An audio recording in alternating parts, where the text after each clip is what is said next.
Hello, good afternoon. It's a pleasure to welcome you to regional meeting focusing on Kharkiv today. With this event, we start a series of events focusing on different regions and cities in Ukraine. And the goal of this event is to create a space for exchange about activities, possibilities, and maybe needs in cooperation and collaborations. My name is Marta Pastuch, and I represent the Secretary of the German Platform for the Reconstruction of Ukraine. And I'm very happy to introduce to you Natalia Prohornetska, who will moderate today's session. Natalia was from the very beginning, very active participant in the platform. And Natalia, please, the floor is yours. Thank you, Marta, very much. And many thanks to German Platform for the Reconstruction of Ukraine for the invitation to moderate this event. Yes, my name is Natalia Prohornetska. I'm a co-founder of Open Platform and Alliance of Ukrainian Organizations and a specialist advisor of Ukraine at the Foundation Remembrance, Responsibility and the Future. And today we have a great opportunity to learn about inspiring project from Kharkiv and Kharkiv region, from Kharkiv city and Kharkiv region, and exchange ideas, network with each other, and yes, and maybe develop new projects together. So before our guests will present their work in a short inputs, I would like to briefly introduce the plan for today for our meeting. So in the next step, as you see in the slides already, we will have this short inputs from our guests from the region of Kharkiv and Kharkiv city and also Berlin. The projects and the work will present one after the other. So our speakers will speak one after the other. And after that, you will have the opportunity to ask your questions and also to comment. And after our Q&A session, we will have the opportunity to get in touch with each other in a thematic groups, exchange ideas, and also to network closer. One important information is also that we decided to do this event with the open end. So after the networking groups in a thematic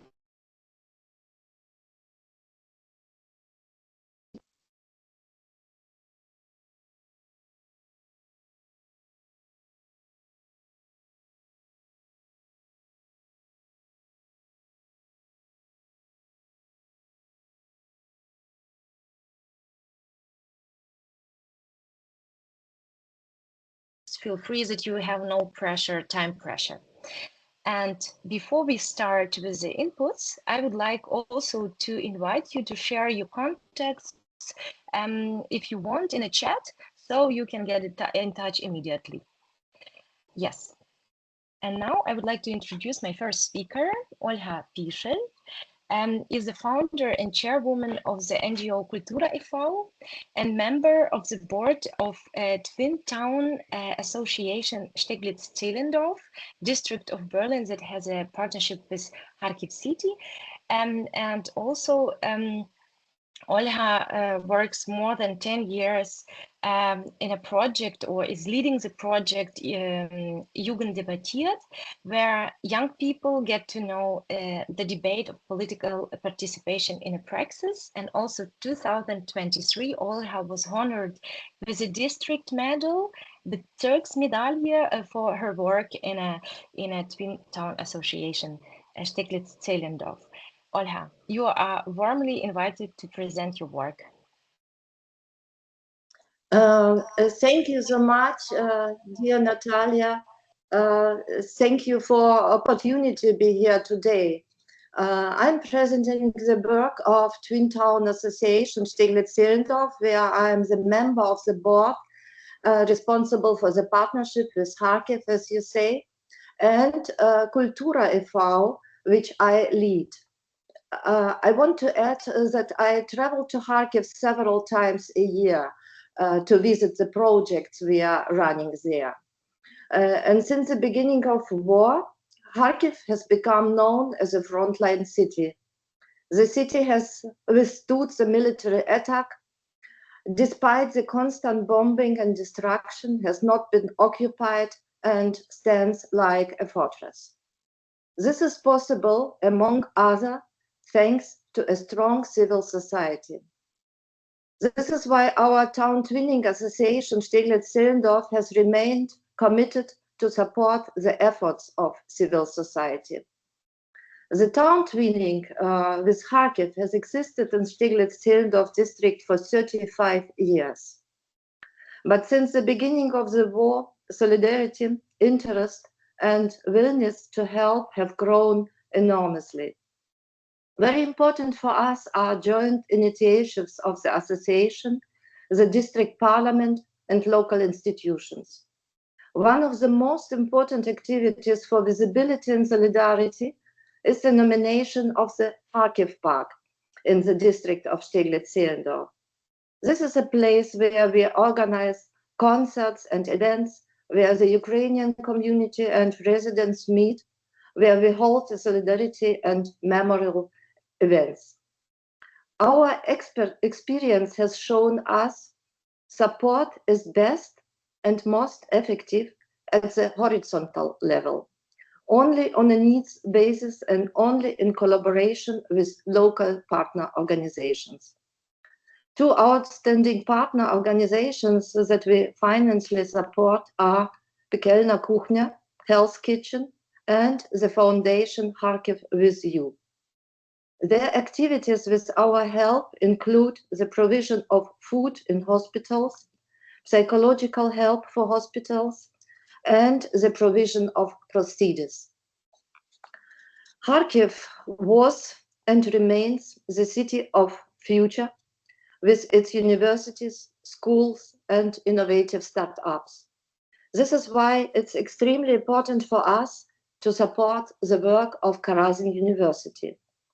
Together with the district parliament, we organized in 2023 a bridge conference between Freie Universität Berlin in Zehlendorf and the Karazin University. Important thematic roundtables were held in the areas of medicine, urban planning, and energy, after which a memorandum of cooperation was signed. During these years, we have supported several projects for the reconstruction of the university after the bombing, such as the purchase of oil radiators, new windows, and furniture for the construction of shelters. One of the great challenges for the Kharkiv University during the war, the admission of new students. For this reason, they put great emphasis on educational work with pupils, future high school graduates. The new need of the university is to equip a scientific exhibition, Landau Museum, to motivate students for STEM subjects.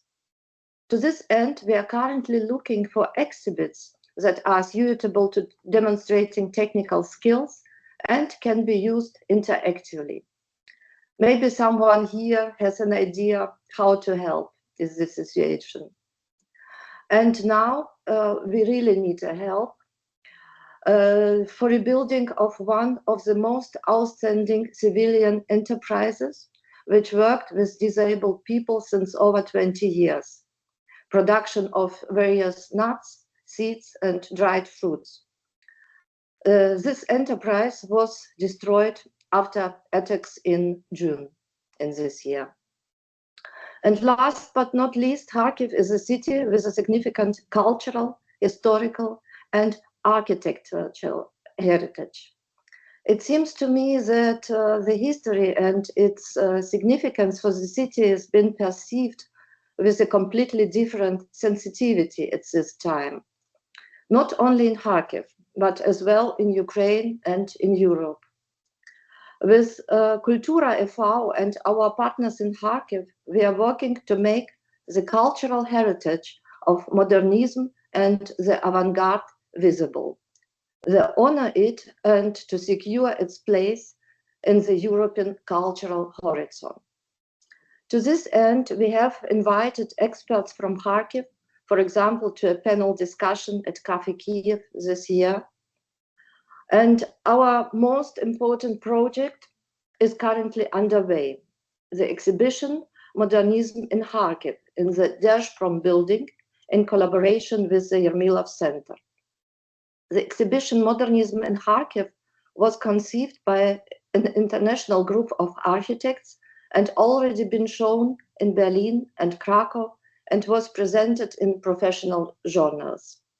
The exhibition takes a detailed look at the building projects of the 1930s in Kharkiv with the participation of architects from all over the world, including the young Walter Gropius, who submitted his project for the construction of the open theater as well. The Держпром building is a cultural monument of European importance that deserves a special attention, especially now after the bombing attack, and also in the face of decision on its inclusion to the UNESCO World Heritage List, which is now pending. We cannot undo the war, nor we can undo the losses and the consequence of the war, but we can provide support and do everything possible for reconstruction. Thank you for attention. Yes, thank you very much for your work, for your inspiring presentation and everything that you are doing. And you are so right. Yes, we cannot stop immediately the war, but we can stay together and do this very important work from Germany, from all over the world, for Kharkiv region and for Ukraine in general. Thank you for your perspective, and now we will come to a bit different perspective from a scientific perspective. We have our next speaker, Dr. Yulia Bidenko, associate professor at Kazarin, Kharkiv National University, and also visiting researcher at Carnegie Europe. Yulia has been working at the Department of Political Science at Kazarin University for over 10 years. And in recent years, she has also been affiliated with several research institutions in Berlin and Brussels, also including ZOiS and Free University of Berlin, Humboldt University, and Carnegie Europe. Her research has been focused on the role of civil society in democratic reforms, decentralization, and resilience. And also currently she is particularly interested in the interaction between civil society, local authorities, and government in regard of the reconstruction and recovery of Ukraine cities. And now she will present more, speak in detail what she is doing in field and also in a science in general. Yulia, the floor is yours. Thank you, Natalia, for such generous introduction, and thank you for having me today. It's a pleasure to meet a lot of people who are interested in local developments, especially in my home city, Kharkiv. But probably my elevator speech wouldn't be so nice and I would say complimentary about the local government, especially in Kharkiv city. But I would like to concentrate what problems do we have in regards of reconstruction as a civil society, as an expert community, and probably it will be useful for donors and potential investors from Germany. I would say the first problem is that the city under the currently bombardments. So when we plan in the reconstruction, we don't know actually the scale of what should be recovered and reconstructed.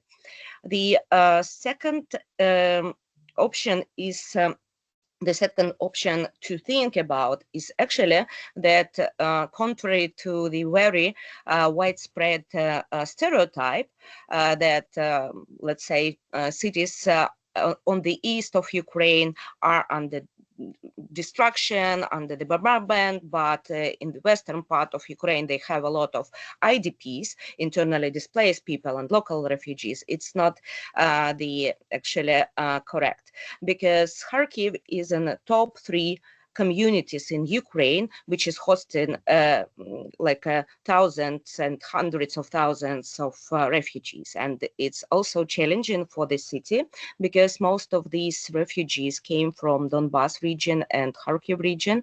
And due to their qualification, they are not very adapted to be involved in the labor market just right now. So housing, placing the new people who arrive to the city and kind of retrain them is also the current problem and issue for Ukraine in general, and for Kharkiv regional administration and city local authorities, which is on the table. And third, I would say that how to provide security for education, science, and research, because as my colleague Olga mentioned before, really Kharkiv was the city with the highest number of educational and research institutions before the full-scale invasion. And it's really still stays as a city with the opportunities to get education. For example, just right an hour ago, I have exams with my students, unfortunately remotely, but it's obvious why. We have this kind of mode of education. But from the other point of view, among my fresh-made students, I can see a lot of those who are currently refugees in Germany, in the Netherlands, in the Great Britain, and even Japan. So it's a great opportunity to keep the diaspora on newly formed diaspora young people still integrated into Ukrainian studies and studies in Ukraine. So we can, I would say, look at this not only as a challenge, but also as a perspective. But for the, I would say, school students and pupils, for school kids, it's very important to get educated not remotely but offline. And that is why it was announced recently that there will be 38 new underground schools which are under the construction process right now. And when kids are in school, their parents could be involved in labor market and running small and medium businesses, which is very important, because still Kharkiv is in top 5 cities in Ukraine with the activities of small and medium enterprises. And for me, it's very inspiring that people still running their businesses and providing job for others. But getting closer to the core of my research, which is about the involving local communities and NGOs into the planning of reconstruction, I would say that here donors could be providers of the best practices, because when analyzing how the involvement of different stakeholders have been organized in Kharkiv city and in the small communities of Kharkiv region, I could say that unfortunately small communities around Kharkiv are better, I would say, provided better practices of direct democracy in such processes, because civil society in Kharkiv is really developed, and there are more than 2,000 of organizations which were registered before the war, and about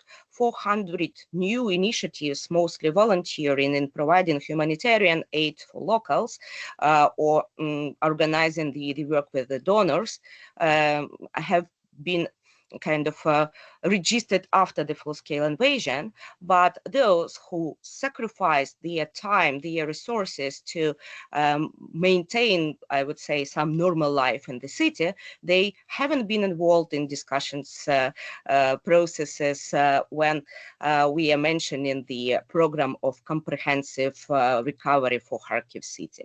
But in opposite way, in some small communities like Rohan, Chuguyev, Zlatopil, they were very open to local public. They tried to involve people in discussing what particularly should be reconstructed first, how the urban planners or people who working with the environmental issues or even with the abounded pets, how they could make their input in these processes, how to make life not only of local inhabitants, but even pets or even, I would say, natural parks, how it should be integrated in the future recovery of such communities. So my point that actually even not being involved in developing the program of the comprehensive development, there is still a lot of options to involve stakeholders in this process. For example, for my research, I interviewed more than 20 architects, urban planners, activists, anti-corruption activists as well. And they agreed that actually reconstruction and discussions about it, it's an ongoing process. And normally it's not only depends on the goodwill of local officials, but how active these people are. So there are still options to be proactive, to be involved by the own will, I would say, sending the concrete projects to the local officials, initiating from, I would say, from the bottom, some for us, for businesses or IT cluster, for example. It is also the case for Kharkiv. So getting to the end, I would like to say that Kharkiv region is really not very heterogeneous in, I would say, using practices for involving people, but it leaves a great scope for such practices, and there are really different models and modes how civil society and local inhabitants could be involved in this. And getting to the end, actually, I would like to say that mostly officials of Kharkiv region communities, they are really professional, because if we are going to a dream system, which is reflecting all the projects which are under the development in Ukraine in general, we can see that Kharkiv region is in top 3 of those who really won with the good projects, and they get their funds and they will be implemented during the next year or years. So we have a really professional administration, we have really active civil society, we have some donors' interest and partnership between cities such as Zehlendorf or such as Nuremberg, which is also very active in supporting Kharkiv during the full-scale invasion. And we are under the investigation how to bring all these very active and professional stakeholders together to make the reconstruction and recovery of the second largest city in Ukraine much more transparent and inclusive in many ways. Thank you.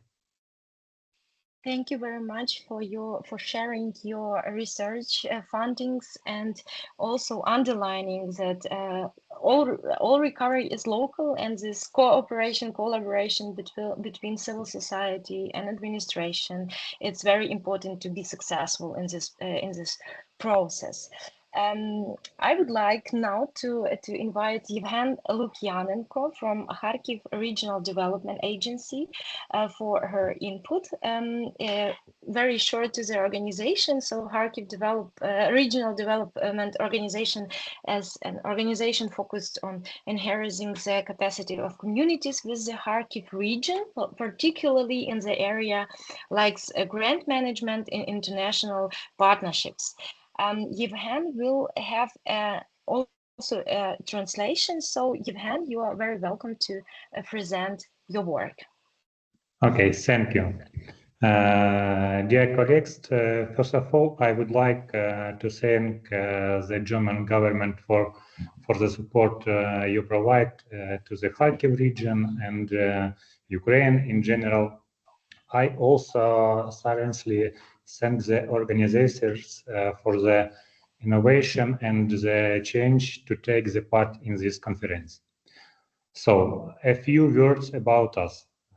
The Regional Development Agency of the Kharkiv region is a non-profit organization created to help implement state policies on regional development and support the growth of the region.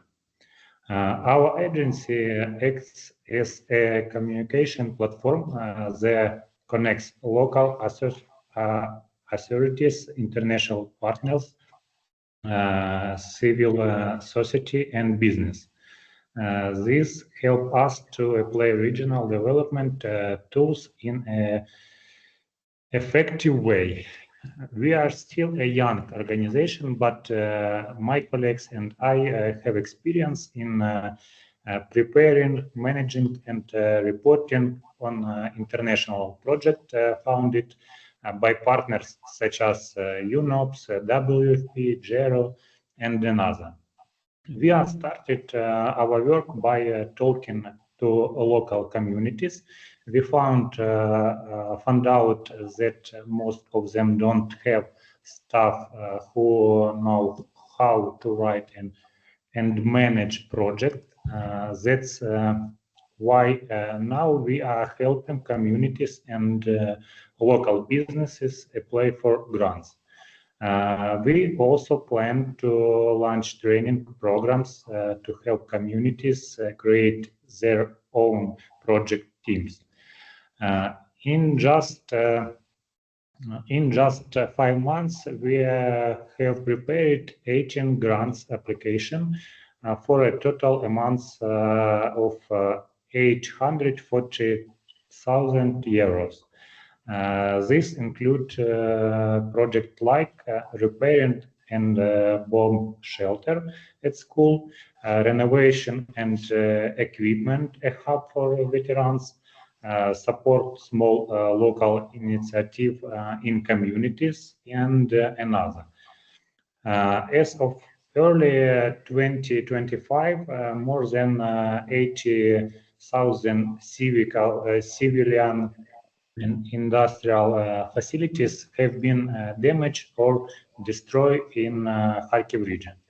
And one of the main strategic goals for our region is to make sure people can enjoy a good quality of life no matter where they live. That way is very important to restore and build social infrastructure such as school, bomb shelter, hospital, administrative service center. Bringing back this infrastructure will be help preserve and grow the region's human potential. Another key priority is supporting local business and offering retraining opportunities. We are actively developing and programs in this area. We are also working to create new jobs, especially in the remote areas of the Kharkiv region. In my view, it's critical to start implementing this project right now, not wait unit the war is over, because this project are exactly what help us keep people here in Kharkiv region. As organization and communities, we must constantly grow and improve so that we can cooperate effectively with international partners. And it is those events like this and those partnerships between organization and local authorities that we can move faster and achieve more. Thank you for your attention. Johan, thank you very much also. And last but not least, I would like to invite Anna Kustova, a co-founder and head of implementation of the SAVED Foundation from Kharkiv. SAVED Foundation is a charitable foundation that restores life in communities affected by war through educational, social, and infrastructure solutions. And Anna turns abandoned spaces into cozy and welcoming place for learning. She has also deep understanding of the responsibilities and working structures of local authorities, having previously worked at all levels of public services herself. Anna, we are very happy to having you today. Please, you are very welcome to introduce your work. Thank you so much, Natalia. Thank you so much, all our participants. It's a big and huge honor for us to introduce you our scope of work in the Kharkiv region.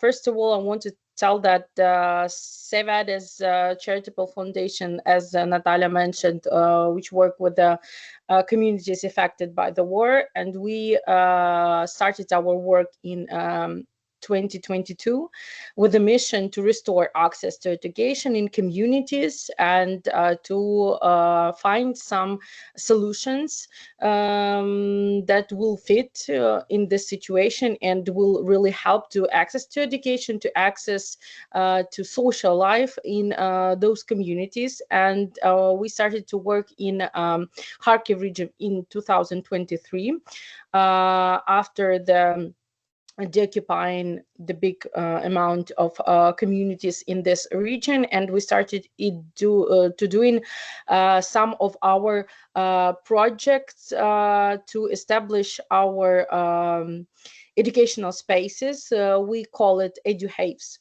So Selena, can I ask you to turn, or can I do it? This is our team.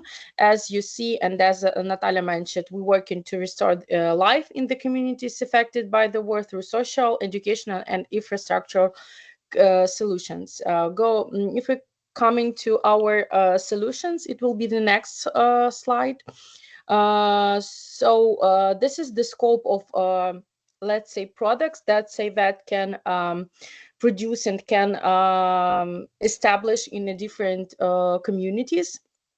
We are working to find some solutions for in educational programs. So we have a program for overcoming educational loss. We call it in Ukraine. We have kind of a modern explaining that's called catch-up learning. So we're trying to catch up those losses that we have in educational. We're working to create some curricula tailored for upper secondary schools students. It means we work with the reforms in educational field. We have social solutions, and I think it's the better how to explain why we're working with the with this field, just because we understand that adolescents and youth in Ukraine, especially in Kharkiv communities, rural communities, they have a big part to participate in restoring, in rebuilding those communities. So they should have have the understanding what they will do in those communities, because in somehow time they will have to choose, they will have to decide different ways of development of this community. So we're working in a program, educational program, UActive. This our approach, and we will do it this year in a Kharkiv region as well. I will talk about this later. And about infrastructural We trying to create safe shelters, so safe spaces. It's not just shelters that you can just have space for a raid, yeah, for this time for a raid, but it's about cozy spaces that you can learn. You can have some time with your friends, because unfortunately in Kharkiv region and in Kharkiv city, only in basement you can gather with your peers, mostly because of the time of the air raids, because of the closer to the front line, and etc., etc. So now we have this trying to have this practice to have social life for kids, mostly for kids. Next slide, please. This is the numbers that we have in Save not only in the Kharkiv region, but in all communities that we and regions we are covered. And this time for our it will be 3 years in the next months of our work. We have more than 88 EduHive, so our learning centers that we'll established like infrastructure solution in our communities. We covered a lot of children, teachers, educators, and we have a lot of youth to participate in UActive Waves. You can see that it's more than 500 people. Next slide, please. And it's about projects in Kharkiv region. So we will do, next slide. We had from the 2022 our establishing of EduHive's learning centers. That means that we have a kind of points, locations in a different spaces, predominantly shelters, but somehow in the different communities we can have it in upstairs. Yeah. We create a space when we can gather children. We can give them kind of different extracurricular activities. We can give them MHPSS activities with a partnership with different organizations, and we can give them kind of a normalization of their childhoods. And also we work to create some school shelters. And next slide, please. This is our covering for these 2 years that we have been working in the region. We covered with our 11 centers more than 6,000 children, and we are continue to support those centers. It's not just a creation. We're really support them with our administrative part of work. We have their tutors, administrators, people who are working for us, that to provide some services in those communities. And we create some school shelters. Unfortunately, we have one, let's say, tragic, but not maybe tragic, but it's not a good, not optimistic case in the Pechenigi community in Kharkiv region, because we created their very good equipped shelter. We have a very good big EduHive there, but this spring we had Shahid strike, and it totally destroyed and damaged all the school building. So now we are trying to help this community to have access to this shelter, but we don't know exactly how we can do it in an engineering way. But it was very good point for us to understand that war is not ended, and all the infrastructure thing that we can do maybe somehow can be destroyed in 1 minute. So next slide, please. This is the pictures of our centers and shelters. You can see in Pechenigi that was this shelter, and I hope so we can help to save it, please, because for us it's a very interesting project to have to give the access and social life for as far as I remember, it's approximately 500 children in this community, so it's a lot, I think. And about our plans, it will be next slide. Excuse me, and I want to share my attitude and appreciation that we have some our starting in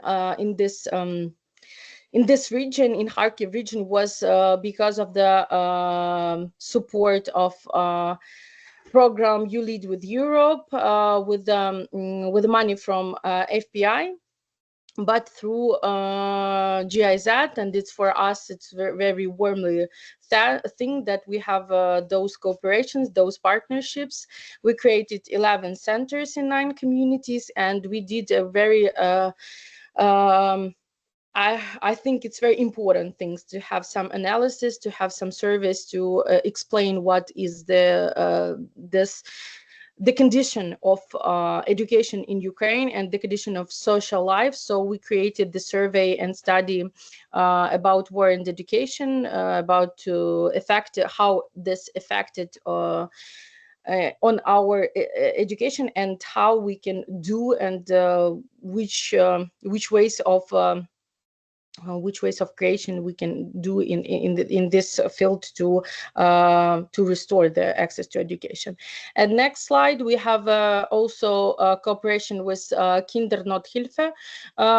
We have a retreat for teachers, for example, and it was very helpful things for us because for example, we covered some tutors and teachers from Kharkiv region, for example, from Izum, or and from Balaklia, and they have very heartbreaking stories to share with us, and we're trying to help them with it. And it was very supportive for us to find a way how to work with those let's say category of people, because somehow they're really sometimes they don't understand in which doors they should knock in to have some support, and to maybe to be even just to some listen to him to them or something like that. And about our plans, it will be next slide, and I will finish with this year we will have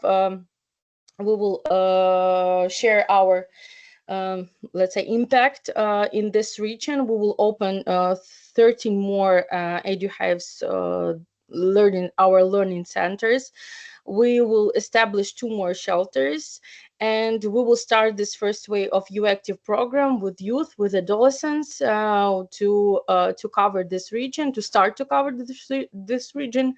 And we will also file looking for some partners to scope more those YouActive program, because in this way we will have just only 10 teams, but we can cover more, because in each Kharkiv community we will have, I think we really have a lot of children that should have some interest in social life, because they're staying in Ukraine now. They're trying to be really let's say good in their communities. Yeah, they trying to be patriots for those country, to stay here and to be more useful that they can. And maybe the last that I want to say now, the last slide is it will be the context, how you can contact us. Yeah, and that I want to say that in Kharkiv region we have to understand that somehow we should try, and we will try, and all the organizations that are working we should find some creative ways to help in each different category of our social actors. Yeah, because we need to find some interesting places for them to fit their own needs, and we should find some interesting let's say, services for them to explain them that they're not alone. Thank you very much. Thank you very much for your presentation. It's really very impressive how you are acting in Ukraine in a Kharkiv city, in a Kharkiv region. You will start, and despite or through these challenges that you have, this war on the front line directly, and of course Ukraine is affected in general, whole country is affected, people are affected, and you are helping so much. Thank you to all of you, all our speakers, for sharing your perspectives, sharing your work from so different perspectives, from the science, from the civil society perspective, from so different projects. And now I invite our guests also to ask the questions to our speakers. Maybe you want to clarify something or you have a comment. Please turn your mic on and introduce yourself very short and ask a question. Do we have a questions at the moment? So maybe before some questions will be come, I would like to ask to all of you, what do you would say? What are the biggest challenges at the moment for a Kharkiv city in a Kharkiv region? I know it's more general question, but maybe you have very specific advices that we can take with us from this meeting for the future network in a couple of minutes, and go deeper in this question. I will probably start as we started at the beginning. Oля, what do you think? Oh, we cannot hear you. Of course, I think it is better to ask our partners in Kharkiv as first, because I think their perspective is now from more importance, and they are really permanent in this challenge to work after this terrible attacks, and this is for me also a big challenge from this perspective, to work with the partners, because I see how they are tired, how this is really hard now to continue their work. And I'm proud of all of them, which are the next morning after the night really at the working place, and take part on Zoom meetings, and to give us the answers. And I think this situation is the most challenging part for the work, because you cannot be sure what will be happening. And for me, as a person who is here, the planning of activities and the structure of the work is, of course, very important for every one of us.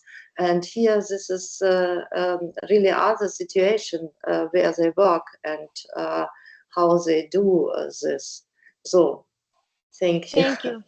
Yeah, thank you very much. I can just also say that I'm also deeply impressed how people in Ukraine are working after attacks, and this incredible resilience that we are seeing in Ukraine. I think also linked very much to this feeling of surviving, that people are fighting for the lives, for their lives in Ukraine, and also protecting Europe's security in general. Julia, what do you think? What are your advices? What could be better? How can we support Ukraine more, and also especially Kharkiv region and Kharkiv city? Yeah, of course, it's even not worthy to mention who I would say, the hugest threat for Kharkiv, because tonight we have 7 Shahed drone attacks, and explosions were not far from my home. But of course, it's not even under the, I would say, it's not a debatable question where the hugest threats is coming from. But I would like also probably to interlink it with other more fundamental questions, because there are, as a lot of my respondents answered me, and what I also feel from, let's say, public debates, there are very small horizon for planning for Kharkiv right now.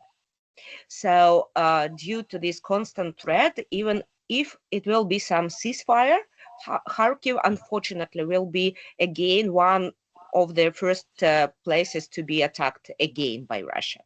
So it's really negatively affect the business perspectives, the perspectives for rebuild or recover the educational processes, and so on and so forth.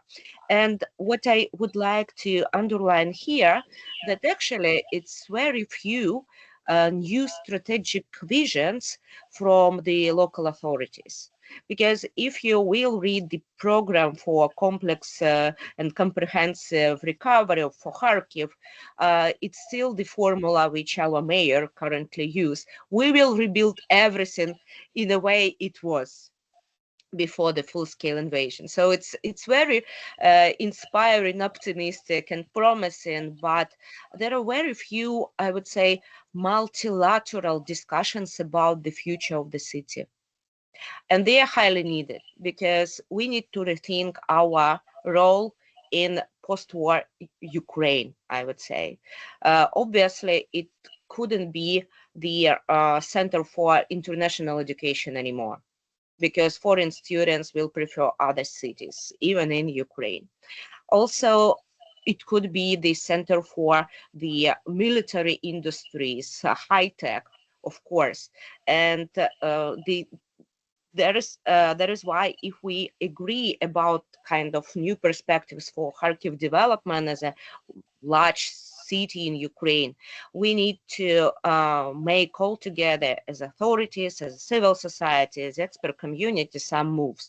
But now we are frozen in our survival mode, which is pretty fair. But still, to believe in bright future, we need to begin to imagine it and to discuss it as a large community of very different but very patriotic Ukrainian people. Thank you.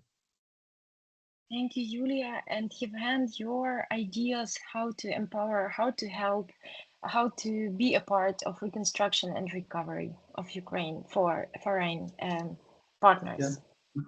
Okay, Maxim will be translate, okay? Ну, в першу чергу я згодний з попередніми доповідачами, що дійсно Росія нікуди не зникне.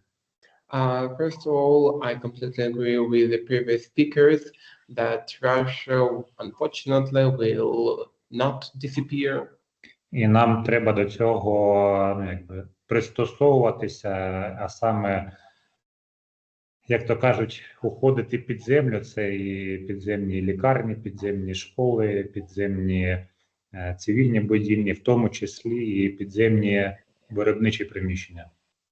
And unfortunately, we have to adapt to it. That's why we have to go underground, meaning building more underground facilities such as schools, factories, whatever.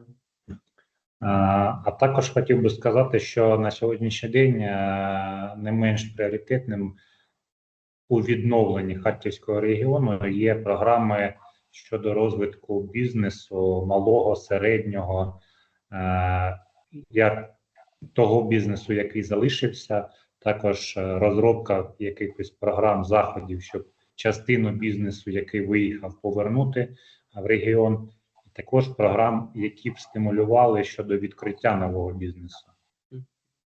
And it's also crucial to mention that programs on supporting local, small, and medium business are also very important. And we need to understand how, we need to find the ways how to support it and the way we can actually develop it in our city and communities.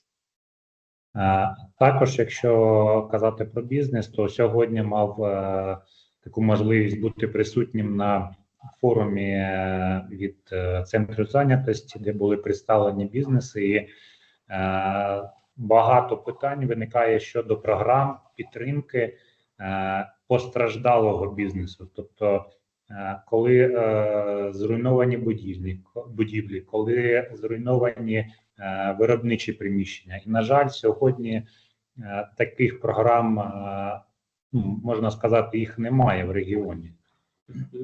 And today I was honored to attend a business forum which took place in Kharkiv, in Knatop, and there were a lot of discussions on how to support business. And they came to conclusion that now in Kharkiv we have a few programs on how to support damaged business.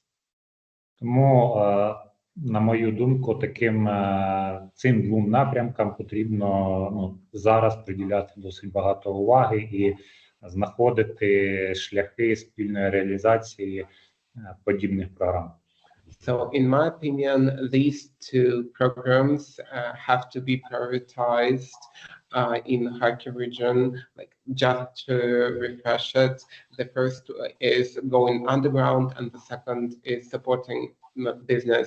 So these programs have to be emphasized, and they have to be developed. Дякую. Thank you very much. Thank you very much.